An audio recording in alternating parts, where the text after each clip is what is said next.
Olha só, será que o governo norte-americano hoje, sob a condução do presidente norte-americano Donald Trump, pode estabelecer sanções contra o ministro do Supremo Tribunal Federal, Alexandre de Moraes?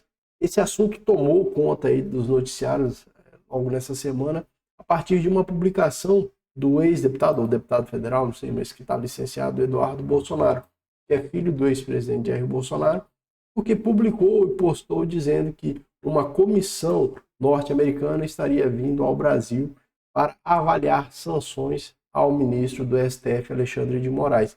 Esse é um contexto de informações que nós já vemos desde o ano passado, né, desde que houve a eleição do presidente norte-americano. Inclusive, nós já falamos várias vezes aqui no canal a respeito disso, porque houve naquele momento e continua a haver uma afirmação de que com a eleição e o exercício na presidência do norte-americano Donald Trump, isso iria atribuir imediatamente sanções ao ministro do Supremo Tribunal, Alexandre de Moraes. Então, todo aquele contexto de rivalidade que se cria entre o espectro político que é defendido pelo deputado federal, Eduardo Bolsonaro, e, no caso, aquilo que se atribui ao ministro do Supremo Tribunal, Alexandre de Moraes, que recebe a adjetivação de petista, né? Hoje muitos chamam aí o ministro do Supremo Tribunal Federal de petista.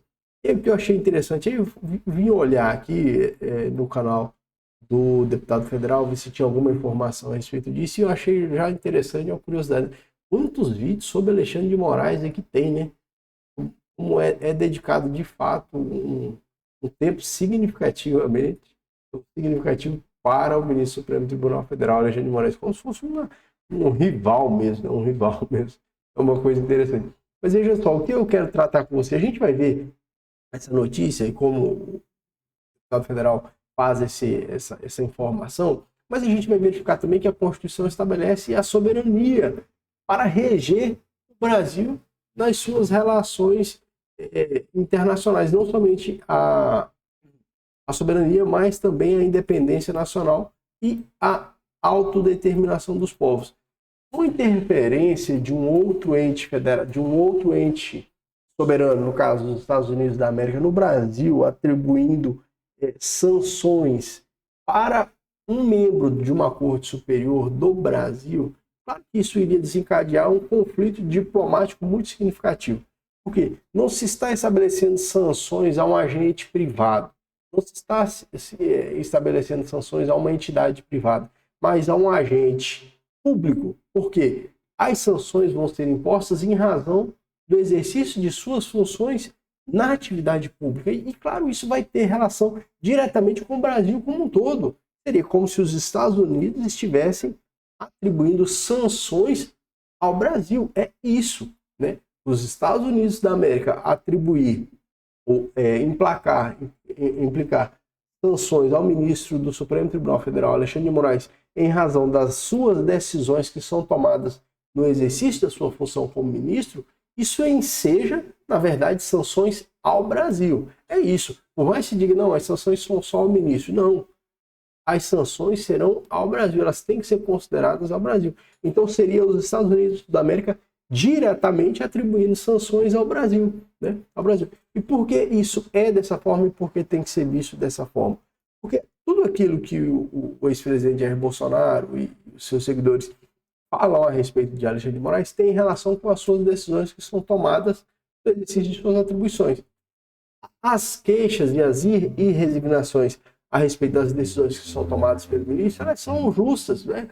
Porque existem mecanismos esculpidos na Constituição e na legislação processual que servem para discussão de decisões que são tomadas por membros do Poder Judiciário.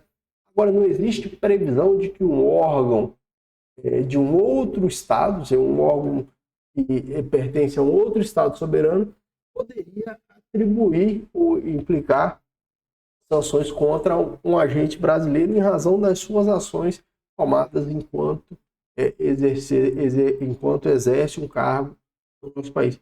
Então, por mais que se defenda isso, e a gente vê aqui nessa notícia, por mais que se diga que isso vai acontecer, né? A notícia aqui no tempo diz, olha, o deputado federal licenciado, Eduardo Bolsonaro, deixou o cargo, que em entrevista à Folha de São Paulo afirmou ao repórter que se reuniu com pessoas do Departamento de Estado norte-americano e também da Casa Branca, sem detalhar nomes, Na pasta estão sanções dos Estados Unidos ao ministro Alexandre de Moraes do STF em questões ligadas à segurança pública como crime organizado.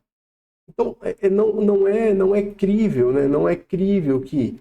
Não é impossível, claro que é possível, mas não é crível que se limite somente ao ministro do Supremo Tribunal Federal. E seria imediatamente desencadear um conflito diplomático com o Brasil, porque o Brasil não é um país que está sob o regime ditatorial. O Brasil é um país que está sob um regime democrático e tem instituições fortalecidas no país. Inclusive, a gente verifica isso desde 2022, já que não houve o golpe de Estado que era planejado.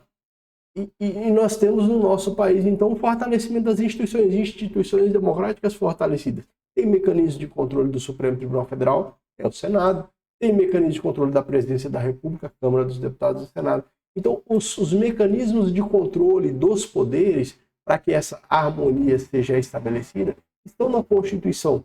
Então, claro, qualquer ingerência de um outro ente estatal, de um outro país contra o Brasil, em relação a uma pessoa que exerça um cargo político brasileiro, estará sendo compreendida como uma ingerência diretamente contra o Brasil, que vai ensejar um conflito diplomático. Mas eu quero saber a sua opinião, eu quero que você escreva nos comentários o que você acha. Você acha que isso vai acontecer? Se vai acontecer, vai ter que ser encarado como uma sanção diretamente ao Brasil ou não? Isso não vai acontecer, porque não é esse o propósito. Inclusive saíram algumas notícias dizendo que não tem nada disso. Enfim, a gente precisa aguardar. Mas isso é muito falado há muito tempo, né? E é muito desejado pelo ex-presidente Jair Bolsonaro e seus seguidores. Isso é visível, né? É como se isso representasse para o ex-presidente e os seus seguidores uma vitória, né? A partir do momento que o ministro do Supremo Tribunal Federal fosse sancionado, isso significaria uma vitória para a turma do ex-presidente Jair Bolsonaro e os seus seguidores. Deixa a sua opinião nos comentários, fala o que você acha, tá certo? E a gente volta em outro vídeo aí. Valeu, forte abraço.